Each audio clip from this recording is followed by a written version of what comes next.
یک نکته درباره حج بگویم و یک نکته درباره عمره بگویم.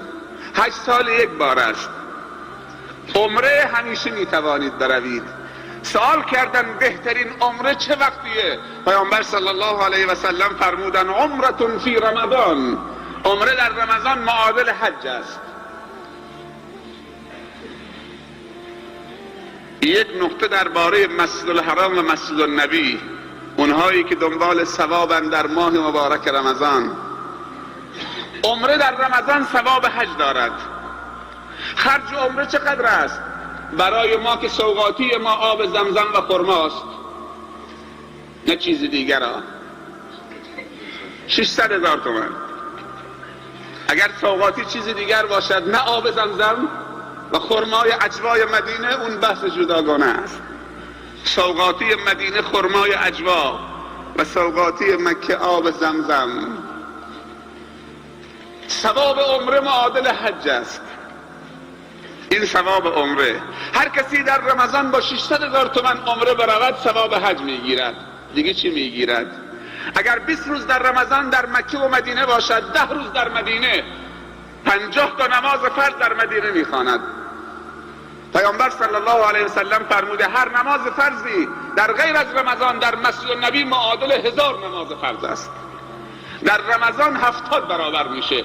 یعنی 10 روز 50 تا نماز بخونید، 5 تا نماز بخونید در مسجد النبی در ماه رمضان، چیز حدود 3,500,000 حسنه داره فقط نماز خوندن.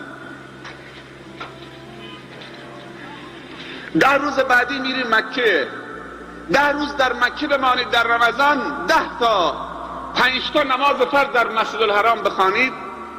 پیامبر صلی الله علیه و سلم فرموده در غیر رمضان هر نماز فرضی در مسجد الحرام 100,000 نماز ثواب دارد.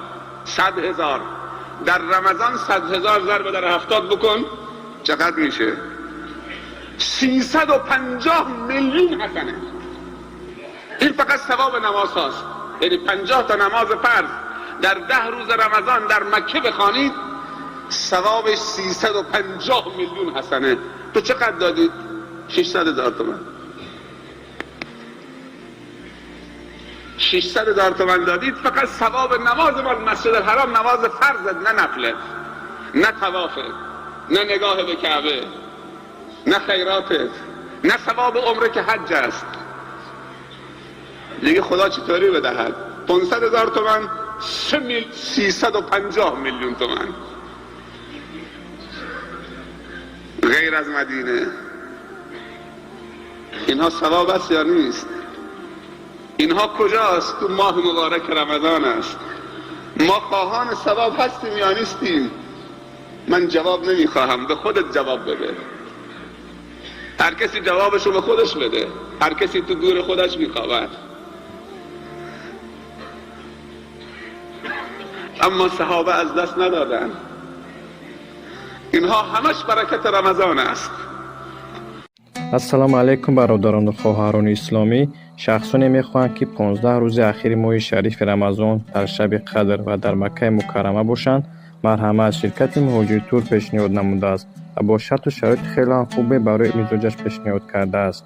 خوبیش این است که در کدام شهر یا دولت نباشد، تنها تماس گیرید، شما را از همان جای گرفته به حج روان میکنند و نگفته نماند این تنها برای مردم توجیه می باشد با نرخ ارزان. از همین روز به قیدگیری سر می شود تا روز 8 اپریل شتابید تا دیر نمانید. در نامرهای روی اکران بوده مراجعت کنید. الله مهربان حجتون را قبول گرداند. آمین.